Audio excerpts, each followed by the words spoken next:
ஒரு மிகப்பெரிய வணக்கம். இன்றைக்கி ஃபுல்லாக ரொம்பவே பரபரப்பாக பேசிகிட்டு இருக்கிற ஒரு நியூஸ் என்ன அப்படின்னு கேட்டிங்கன்னா, நம்ம எஸ்கேனா ஸ்டுடியோ கிரீன் ஞானவேல் ராஜாவை எதிர்த்து இப்போ உயர்நீதிமன்றத்தில் ஒரு கேஸ் போட்டிருக்காரு. இதை பற்றி தான் இன்றைக்கி ஃபுல்லாக ஓடிக்கிட்டு இருக்குது. இதில் என்ன நடந்திருக்கு அப்படிங்கிற பற்றி தான் இன்றைக்கி இந்த ஒரு வீடியோ நம்ம ஃபுல் டீட்டெயிலாக பார்க்குறோம்.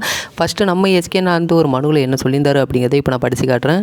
எனது நடிப்பில் மிஸ்டர் லோக்கல் படத்தை தயாரிப்பதற்காக 2018ஆம் ஆண்டு ஜூலை மாதம் தயாரிப்பாளர் ஞானவேல் ராஜா ஒப்பந்தம் போட்டு 15 கோடி ரூபாய் சம்பளம் பேசினார். 2019ஆம் ஆண்டு மே மாதமே அந்த படம் வெளியாகி இருந்தது. அந்த படத்தில் நடித்ததற்கு இதுவரை 11 கோடி ரூபாய் மட்டுமே சம்பளம் எனக்கு கொடுக்கப்பட்டுள்ளது. மீதம் 4 கோடி ரூபாய் பாக்கி வைக்கப்பட்டுள்ளது. மேலும் 11 கோடி ரூபாய்க்கான டிடிஎஸ் தொகையை பிடித்தம் செய்து ஞானவேல் ராஜா அதை வருமான வரித்துறையில் செலுத்தாததால் 2019, 20, 21ஆம் ஆண்டுக்கான டிடிஎஸ் தொகை 91 லட்சம் ரூபாயை செலுத்த வேண்டும் என தனக்கு அனுப்பப்பட்ட நோட்டீஸை எதிர்த்து முன்னரே வழக்கு தொடர்ந்துள்ளேன். எனவே தற்போது எனக்கு 4 கோடி ரூபாய் சம்பள பாக்கியும் பிடித்தம் செய்யப்பட்ட தொகை வருமான வரித்துறையிடம் செலுத்துவதற்கும் தயாரிப்பாளர் ஞானவேல் ராஜாவுக்கும் நீதிமன்றம் உத்தரவிட வேண்டும் அப்படின்னு தான் நம்ம எஸ்கேனா அந்த ஒரு மனுவில் சொல்லியிருந்தாரு. இதுலேருந்து என்ன தெரிய வருது அப்படின்னா, மிஸ்டர் லோக்கல் படத்துக்கு நம்ம எஸ்கேனாவுக்கு பேசப்பட்ட சம்பளம் அப்படிங்கிறது 15 கோடி.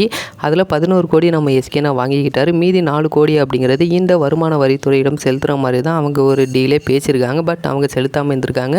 ஆனால் இதை ஃபுல்லாக நிறைய பேர் புரிஞ்சிக்காமல் இதை பற்றி தப்பாலாம் நியூஸை கிளப்பி விட்டுக்கிட்டு இருக்காங்க. அதில் என்ன அப்படின்னா, நம்ம எஸ்கேனா எதுக்காக இந்த 4 கோடிக்காக சிவத்தினை எதுக்காக இந்த மாதிரிலாம் கேஸ் போடுறாரு அப்படி மாதிரிலாம் சொல்லிக்கிட்டு இருக்காங்க.